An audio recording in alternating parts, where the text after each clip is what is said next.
Most businesses don't choose to do ESG. It usually starts when a client asks for information and suddenly something that never felt urgent begins to affect contracts and revenue. For SMEs, the moment's both worrying and frustrating. There's pressure to respond quickly and completely alongside a very real fear that slow, incomplete, or poorly evidenced responses could put an important relationship at risk. ESG is often positioned as a positive business initiative, and instead it's being experienced as a threat. It becomes a checklist that the business isn't prepared for, with consequences that feel disproportionate. In practice, ESG doesn't arrive as a strategy or an opportunity. It arrives as procurement pressure. Buyers assume systems, data, and documentation already exist, and they impose deadlines driven by their own reporting cycles, not the supplier's operational reality. For many SMEs, responding properly isn't a matter of pulling information together. They've never been mandated to report this information before, so the data hasn't been captured, the controls haven't been formally documented, and the evidence buyers are now asking for simply doesn't exist yet. Under deadline pressure, options narrow quickly. Businesses either absorb unexpected costs or get external support, submit weak or incomplete information, or risk failing the request altogether. What's framed as a simple questionnaire becomes a financial and operational burden that directly contradicts supply chain inclusion ambitions. With enough pressure, suppliers will inevitably begin searching for an ESG solution. The problem is that ESG is most commonly packaged as public-facing reporting built around impact narratives and sustainability storytelling. The aim of these reports is to communicate purpose, values, and long-term ambition, with B Corp being a leading example. It plays an important role in reputation and branding, but procurement-driven ESG is vastly different. Buyers are trying to understand which ESG risks exist inside a supplier's operations, whether those risks are actively managed, and whether anything could realistically disrupt delivery continuity or cost. And they also often need specific data such as carbon emissions. That information lives inside how a business actually operates. It's about governance, controls, and decision-making. It doesn't translate well into public-facing ESG reports where internal detail is treated as out of scope, too dry, or commercially sensitive.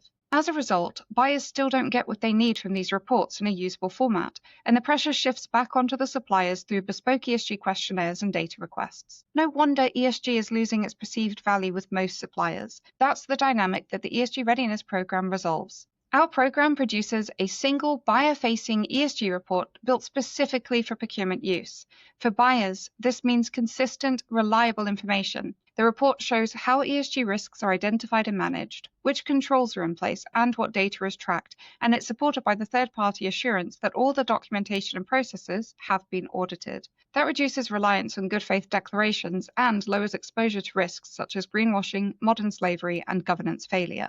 For suppliers, it removes the need to rebuild the same answers repeatedly in order to respond to dozens of similar questionnaires. They're able to present an auditable document that buyers can pull from directly. But what about businesses that don't yet have the data or formal controls in place? The report is the output. The process, the readiness assessment, is the purpose. The ESG Readiness Assessment sits at the foundation of all of our ESG projects, and it goes far beyond a standard gap analysis. Instead, it assesses how established each control is against the expectations used by frameworks such as EcoVadis and B Corp, distinguishing between informal practice, partially embedded controls, and those that would stand up under external scrutiny. Most SMEs aren't ignoring ESG risks. They're managing them informally. Responsibility may be understood, but without documentation, it doesn't count. Processes may exist, but there's no record that they've been reviewed, communicated, or applied consistently. The readiness assessment makes that visible before it becomes an audit failure.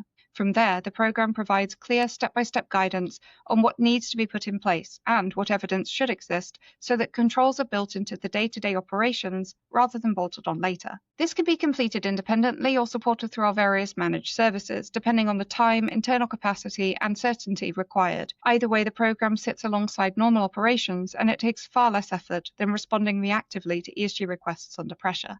This is where commercial confidence comes in. EcoVadis is governance-led. It focuses on accountability, controls, monitoring, and evidence that the controls are genuinely embedded.